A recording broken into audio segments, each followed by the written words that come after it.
What's up, everyone, and welcome back to Miss Main Event. I'm Tasha, and today we're going to dive deep into one of the most critical sagas in women's basketball history. That is the WNBA's ongoing collective bargaining agreement negotiations. So, whether you're a diehard fan who never misses a game or someone who is just hearing about this league and its negotiating process, this episode is for you. We're going to break down everything that's happening right now, explain what it all means, and talk through what we think comes next based on the facts as we know them right now. Now, before we get into the nitty-gritty, let me tell you the headline. As of this recording, on December 3rd, 2025, the WNBA and its players' union are still in the middle of intense negotiations to hammer out a new contract. And that new contract is going to determine how the league operates for the next several years. So the stakes couldn't be higher. We're talking about player salaries, how revenue gets shared, working conditions, and honestly, the future viability of a league that's experiencing unprecedented growth. So buckle up. We're going to walk through what a CBA actually is, why these negotiations are happening right now, and what both sides want, where things stand today, and most importantly, what we think is going to happen next. Let's start with the fundamentals. If you're not familiar with sports labor negotiations, the term CBA might just sound like alphabet soup to you. But CBA stands for a collective bargaining agreement, and it's essentially the contract between a professional sports league and its players' union that governs pretty much everything about how that league operates. So think of it as more of a rule book for the business side of basketball. A CBA covers things like how much money can players make, what's the minimum salary, what's the maximum for that matter, and how does free agency work? What benefits will players get, like health care, retirement, maternity leave? What are the rules around trades and player movement? And crucially for these negotiations, how do players share in the league's revenue and any financial success? So in the WNBA's case, the current CBA was signed way back in January 2020, and it was considered a major win for players at the time. It significantly increased salaries. It provided fully paid maternity leave. That was a first for any women's professional sports in the United States. And it also included benefits for family planning, like egg freezing, fertility treatments, adoption, surrogacy. It also established something that seemed really common sense to me, but they had to negotiate for it. 2-bedroom apartments for players with children and childcare stipends. I'm like, there have been so many mothers that passed through the league. I thought it would be common sense that their accommodations would have to improve as they expanded their families, but they negotiated for that. But here's the thing. That agreement was negotiated before the WNBA's recent explosion in popularity. So the 2020 CBA was designed to run through the 2027 season, but it included an opt-out clause that either side could trigger by November 1st, 2024. And that's exactly what the players did. On October 21st, 2024, literally the day after the WNBA finals ended, the players' union officially called the league and announced that they were opting out of the current collective bargaining agreement. So this moved the expiration date up from 2027 to October 31st, 2025, giving both sides roughly 1 year to negotiate a new deal. So why did the players do this? Well, to put it simply, the world changed dramatically between 2020 and 2024. When the current CBA was signed, the league was coming off of a bubble season played during COVID-19. Revenue projections were not certain, and frankly, nobody could have predicted what was about to happen to women's basketball. Fast forward to 2024 and 2025, and the WNBA is absolutely exploding. The arrival of generational talents like Caitlin Clark and Angel Reese drove viewership to levels the league had never, ever seen. For instance, Caitlin Clark's regular season debut averaged 2.12 million viewers. That is the most watched WNBA game in 23 years. Attendance skyrocketed across the league. Most importantly, the league secured this massive new media rights deal. So starting in 2026, the WNBA is going to receive $200 million per year from its broadcast partners. That is more than triple the previous deal, which was worth up to $60 million annually. So the league announced expansion to 15 teams in 2026. Toronto and Portland are the ones that are joining next season. Then they're going to reach 18 teams by 2030. Expansion fees. So to include these new teams in the league, the ownership will have to pay at least $250 million per team. That's a big, big infusion of revenue into the W. So the players looked at all this growth and said, we need a new deal that reflects this new reality and that will ensure that we grow with the business and not get left behind. So what exactly are the players asking for? I'm going to try to break down their key priorities, starting with the big one, revenue sharing. The Players Association's number 1, 2, and 3 priority, and I'm not exaggerating, is establishing a true revenue sharing model. Kelsey Plum said it best. First, second, third is revenue share and salary. So here's what they mean by that. In the NBA, players receive approximately 50% of something called basketball-related income, or BRI. Now, this is a percentage-based model where the salary cap is directly tied to the league's revenue. When the league makes more money, the salary cap automatically goes up and the players make more money. The WNBA doesn't work that way, at least not right now. So under the current CBA, the salary cap is essentially discretionary. In 2025, it was set at about $1.5 million per team, maybe a little more. And the agreement says it grows by a fixed rate of 3%. So 3% each year, regardless of how much revenue the league actually generates. So if the league makes 20% more money this year, the salary cap is still only getting that 3% bump. There's supposed to be a separate revenue sharing provision, but it's complicated, at least a little too complicated for me. And it has like all of these little cumulative targets that need to be hit before the players see any additional money. But because those targets were set in 2020 during the pandemic, the league hasn't been able to catch up. So players have never received revenue sharing payments under the current CBA.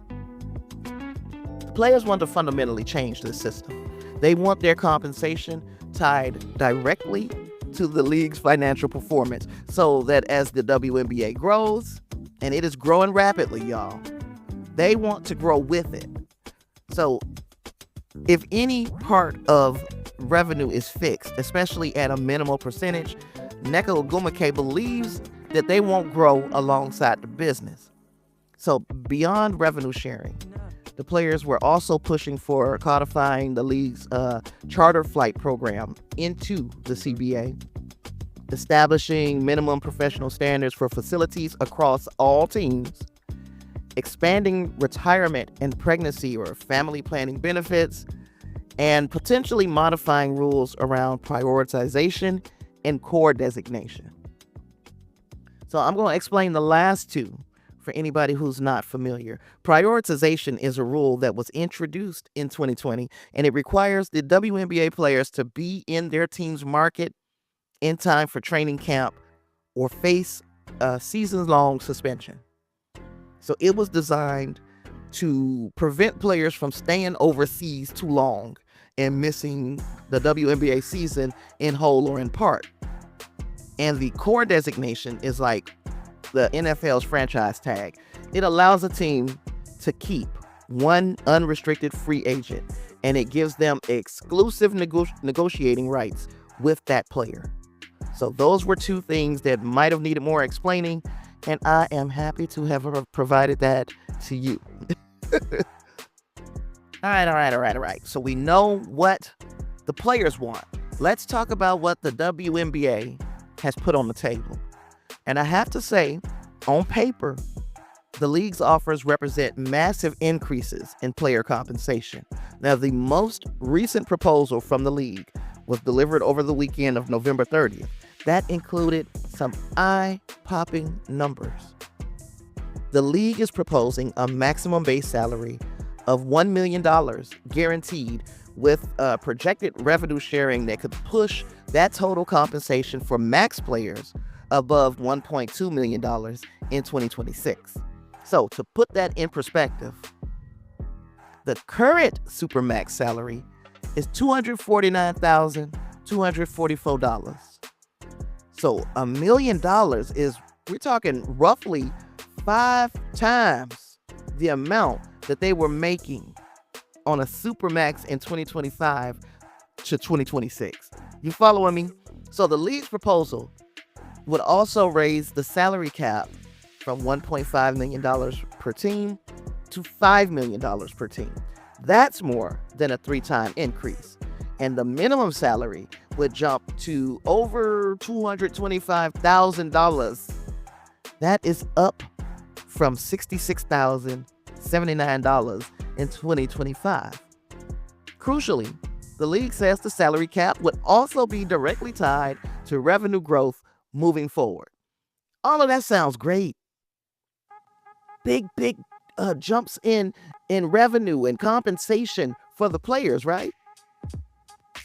Well, on November 18th, the league had made an earlier offer with slightly lower numbers, max compensation of $1.1 million total, minimum over $220,000, and the average salary over $460,000. Now, the players rejected that proposal because, according to sources, they felt it didn't actually represent a systemic change. The more recent proposal improved those numbers, hence the $1.2 million potential max and $500,000 average salary. So why aren't the players jumping at this? Well, here's where things get complicated. Because according to reports, the players have serious concerns that the math ain't mathin'. For instance, with the proposed salary cap of $5 million per team, each team comprised of 12 players, the numbers really don't add up. They don't add up to the average salary being $500,000, because $500,000 times 12 players is $6 million, a whole $1 million more than what the league is offering as a proposed salary cap. The last 2 players on the bench would probably be being screwed. But more fundamentally, the players are skeptical about how this whole revenue sharing component actually works. The devil, as they say, is in the details. The players want to understand what exactly counts as shareable revenue. What percentage of that revenue is going to go to the players? And how is all of this being calculated? Is there still a fixed component that caps their growth? They don't know. According to sources, significant gaps still exist in the negotiations, particularly around defining the shareable portion of league revenue and the percentage distributed to players. But here's where things could get even more contentious. Along with these salary increases, the league has also proposed some changes that players and the fans who love them might view as problematic. The league wants to start training camps as early as mid-March, which would conflict directly with the NCAA tournament. That's only the biggest event in women's college basketball, y'all. And then it would also interfere with the other professional leagues like Unrivaled and Project B that players participate in during the off-season. So yeah, the WNBA wants to bump your salaries up, but you would almost have to give up your other leagues that you play in. Now, anyway, most controversially, the league has proposed eliminating team housing benefits for players. Now, currently, teams provide housing subsidies or arrangements for players, and removing this benefit while also asking players to arrive earlier and all this other stuff is seen by many as tone deaf at best. So let's talk about where we are right now in this process. The original deadline for reaching a new agreement was October 31st, 2025, when the current CBA was set to expire. As that deadline approached, it was becoming very clear that the two sides were not close. They were too far apart on the deal, so they agreed to a 30-day extension. That pushed the deadline to November 30th. Then, just minutes before midnight on November 30th, with just minutes to spare, the two sides agreed to another extension. Now, this one is for 40 days, moving the new deadline to January 9th, 2026. Now, importantly, this extension still includes a provision that allows either side to terminate these negotiations with just 48 hours notice. So the union initially proposed a 6-week extension, while the league just wanted 21 days. Now, they compromised on the 40-day timeline, and after agreeing to the extension, the WNBA's Player Association released a statement saying, "We expect substantive movement from the league within this window." Since the extension was agreed to, the two sides have been exchanging proposals and meeting regularly, including throughout the Thanksgiving holiday weekend. The league delivered its quote-unquote improved proposal over the November 30th weekend, and the union responded with its own proposal on Tuesday evening, December 2nd. As I told you, today is December 3rd that I am recording this podcast. Meetings are scheduled to continue throughout the week. And here's an important piece of context. This timeline ain't unusual. When the last CBA was being negotiated, it expired on December 31st, 2019. The parties agreed to a 60-day extension, and the new deal still wasn't ratified until January 2020. So extensions are normal in these negotiations. But there's more urgency this time because of expansion. Toronto and Portland are waiting in the wings. They're joining the league in 2026, which means there's going to have to be an expansion draft, right? Then right after the expansion draft, there's going to be free agency, right? Then the regular college draft. Oh, and I didn't even talk about them wanting a combine for the college players. So who knows? There might not. If the league gets its way, there might not be any rookies in 2026. That's just something to throw out there and think about. If they would have to complete a combine and players are having to report to camp earlier, I don't see where these rookies would be able to fit in to the 2026 season. You following me? Anyway, the rules for all of the processes we just talked about are governed by the CBA. So nothing can move forward until a new agreement is in place. So the league is reportedly preparing for a compressed timeline where the expansion draft, free agency, and the WNBA draft could all happen between March and April, which is incredibly tight.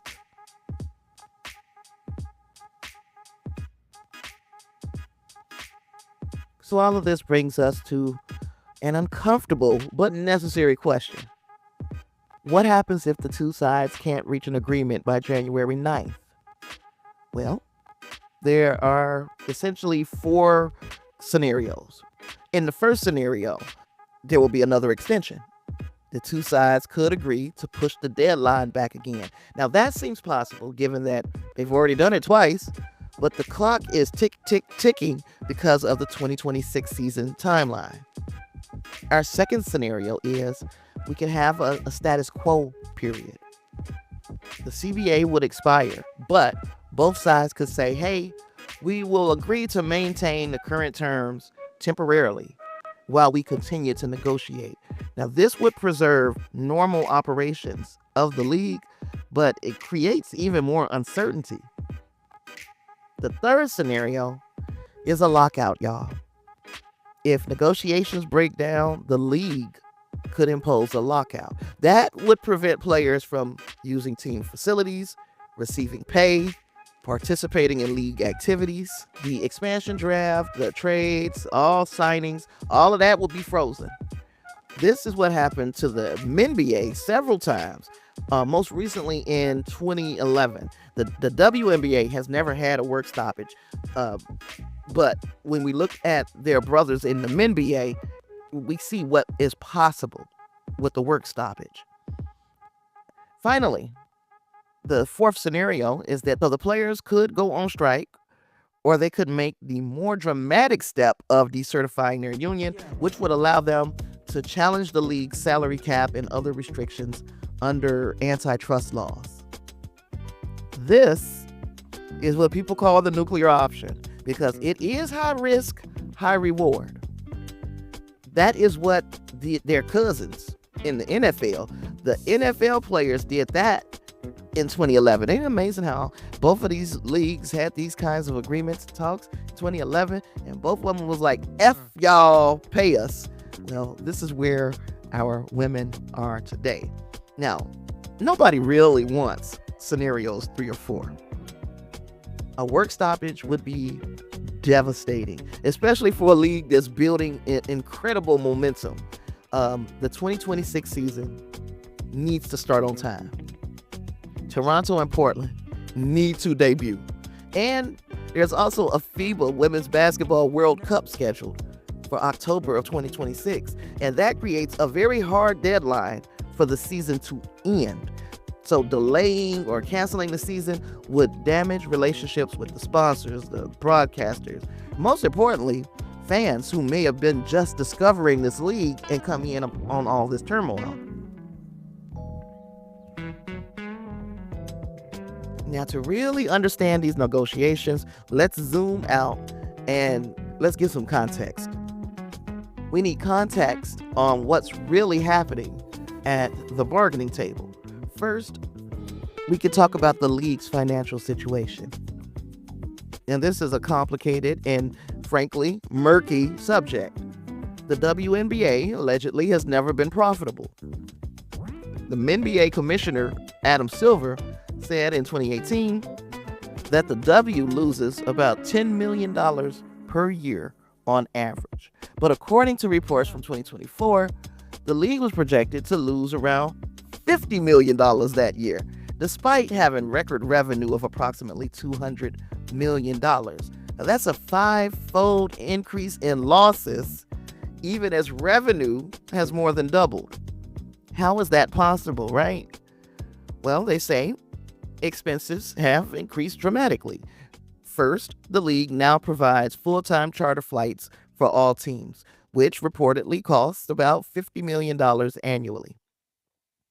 Then there are also increased investments in marketing, operations, and expansion infrastructure. So all of these numbers are like, trust me, bro.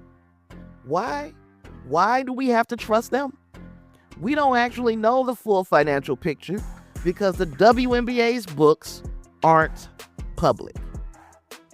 Now, some economists like David Berry, who studies sports economics, have questioned the reported losses. They suggest that the accounting methods might make the league look less profitable than it actually is.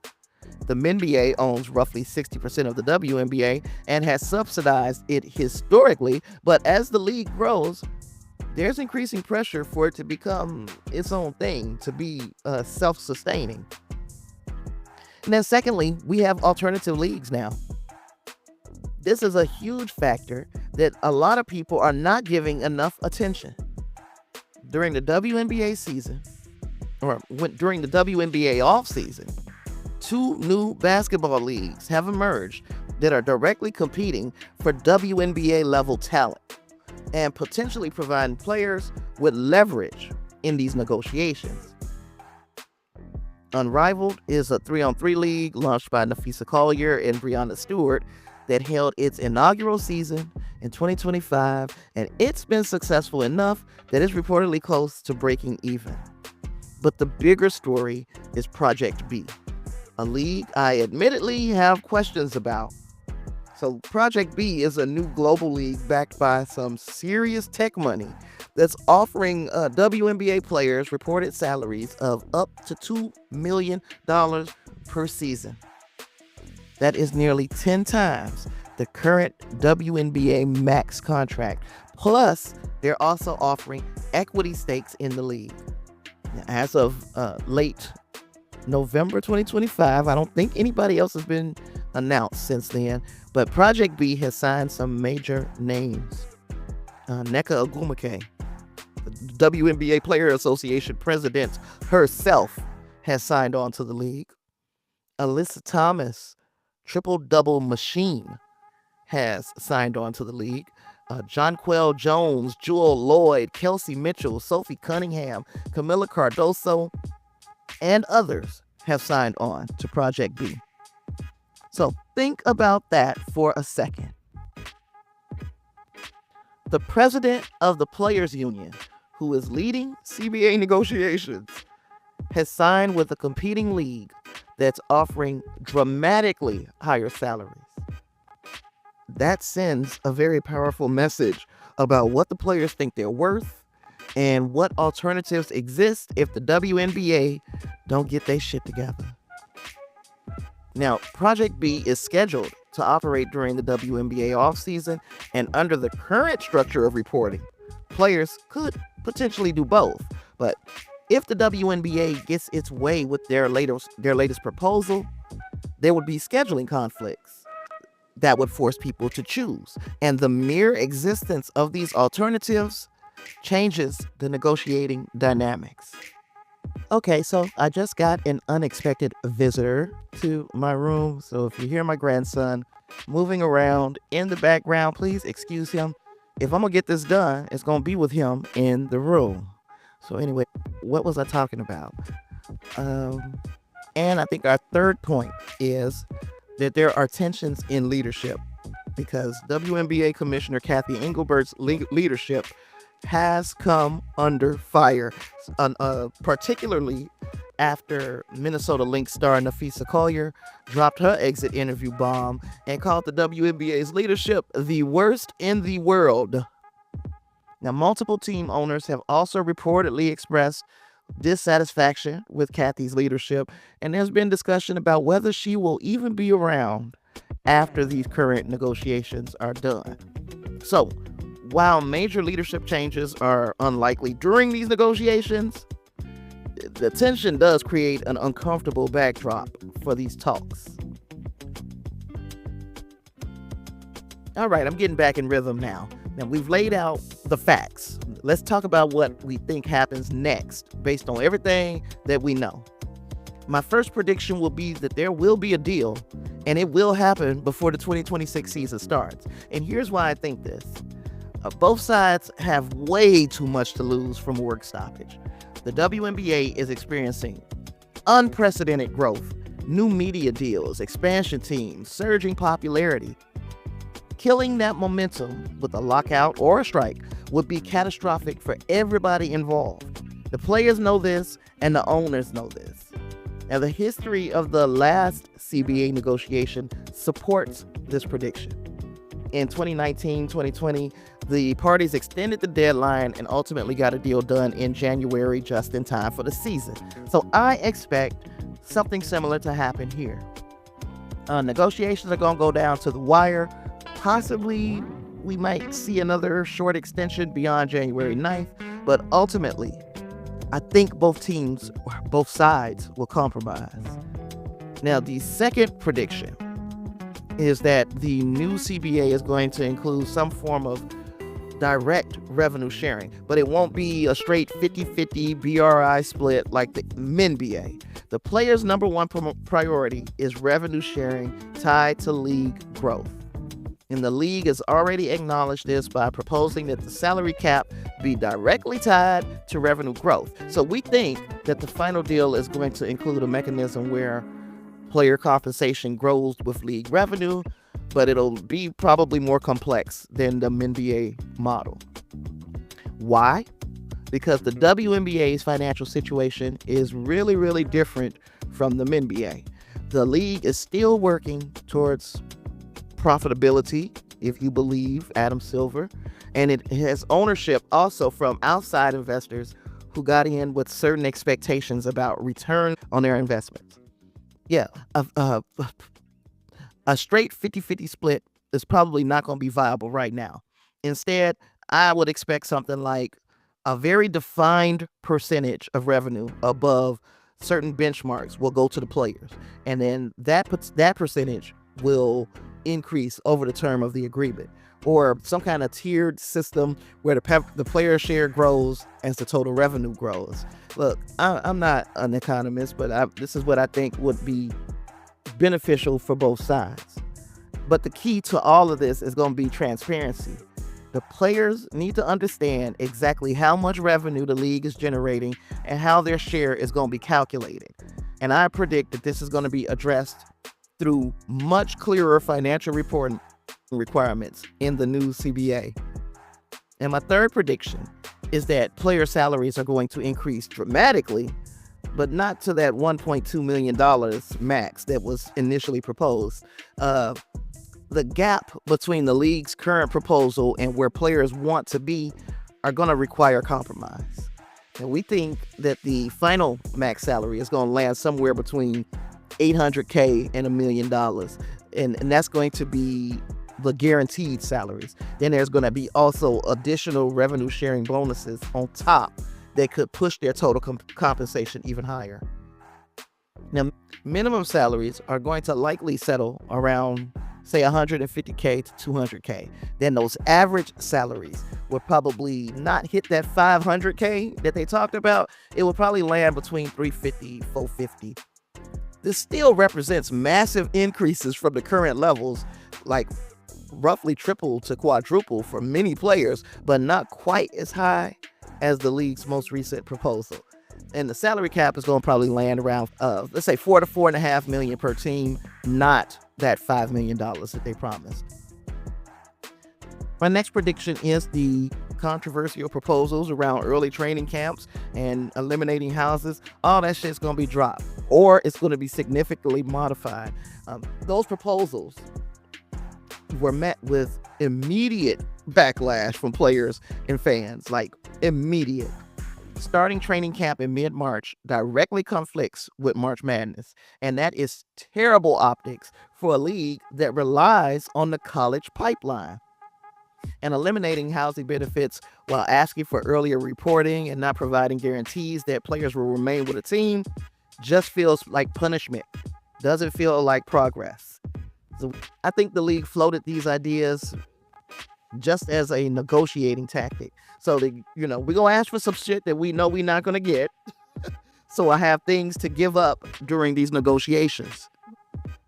I think that training camp is going to start at its traditional late April timeframe. Maybe they'll move that up to early April at the earliest, and the housing benefits will be maintained, or they should even be improved. And my next prediction is that charter flights will be codified permanently. Facility standards will be established. These are all wins that the league could give players without massive financial implications, since they're already doing this stuff anyway. And when you create these minimum facility standards, all of that makes sense.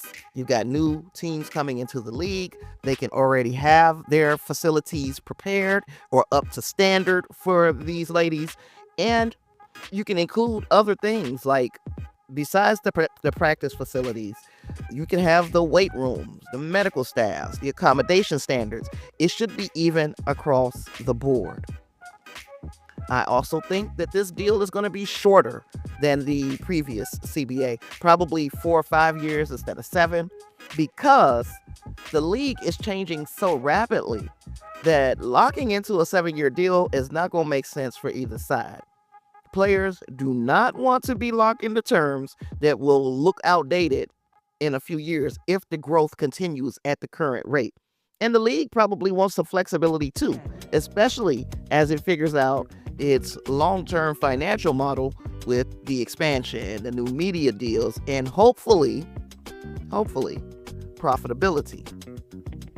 Now, the executive director of the Players Association, Terry Jackson, she hinted at that. She said that players might want to reconsider locking themselves into something long term, given how quickly things are evolving. So, a shorter deal is going to allow both sides to reassess in a few years with better data about the league's financial trajectory. And I think my final prediction for all of this is that the off-season timeline is going to be extremely compressed. Because even if a deal gets done by late January or early February, the league is going to need to quickly hold the expansion draft for Toronto and Portland, then open free agency where almost every veteran will be a free agent, then conduct the regular WNBA draft in April. This is going to be chaos, y'all. Teams are going to have to make quick decisions with less time for negotiation than we usually see. So, expect the offseason to get even wilder, and expect when we head into the 2026 season, rosters are going to look dramatically different by the time of first tip-off.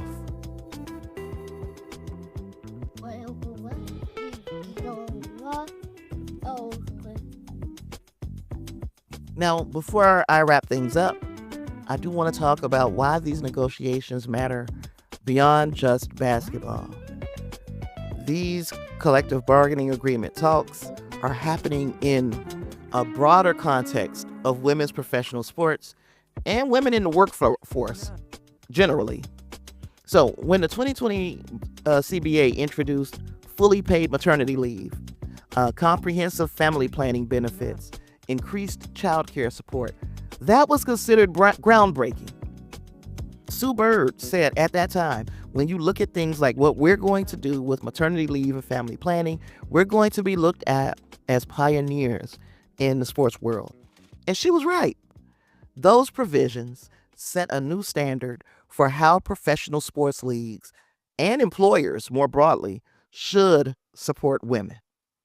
This new CBA has the potential to continue that leadership. So if the players successfully negotiate for true revenue sharing and compensation that grows with the business, it establishes a model that other women's leagues can follow.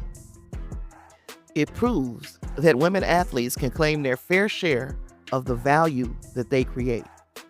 And the timing is particularly significant because we're seeing an explosion of investment in women's sports. The National Women's Soccer League recently signed a transformative CBA. New women's basketball leagues are launching with significant funding. There's a new pro baseball league for women. There is genuine economic opportunity emerging.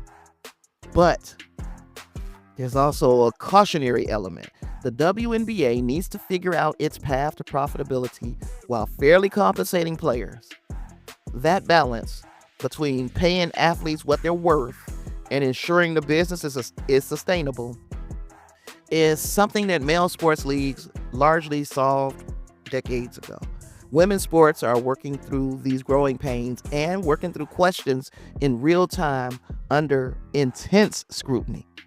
So if the WNBA gets this right, if they create a model where the league is financially viable and players share meaningfully in the success they're creating, that will be a blueprint for the next generation of women's professional sports leagues. Now, if they get it wrong, if negotiations break down into a work stoppage, or if the final deal feels unfair to one side, it's going to stall the momentum that we've been building. So, that's where we are. The WNBA and the Players Association now have until January 9th, 2026 to reach a new CBA agreement. And that deadline, of course, might still be extended. We know what the players want. They want a fundamental restructuring of how compensation works. They want true revenue sharing that allows them to grow with the business. The league is offering significant salary bumps, but with mechanisms and details that remain contentious. That almost feels like a step backwards. Both sides have said they're committed to getting a transformational deal done. We think they'll get there, right? The stakes are way too high. The opportunity is far too great. And both sides ultimately want the same thing. They want a thriving, sustainable WNBA where the best women basketball players in the world are fairly compensated for the incredible product that they deliver. So the next few weeks might be crucial. Negotiations will be intense. There'll probably be some tense moments, maybe another deadline extension. But when the dust settles, we expect the WNBA to emerge with a new CBA that significantly increases player compensation, establishes some form of meaningful revenue sharing, and sets the league up for continued growth through the rest of the decade. What do you think? I would love to hear about it at missmaineventpod@gmail.com, or you can find me on all the social medias. Well, not all of them. Y'all know I don't fuck with X. But you can find me on Blue Sky, Threads, Instagram, Facebook at missmaineventpod. I also have a Substack. I'm going to let you guess. Yep, Miss Main Event Pod. And yeah, we're going to continue to be watching closely, and I'll try to bring any updates either on the Substack or through an episode as this situation develops. I appreciate you for listening for so long to me babble on about how important this is for women's sports, and I'll see you next time. Peace.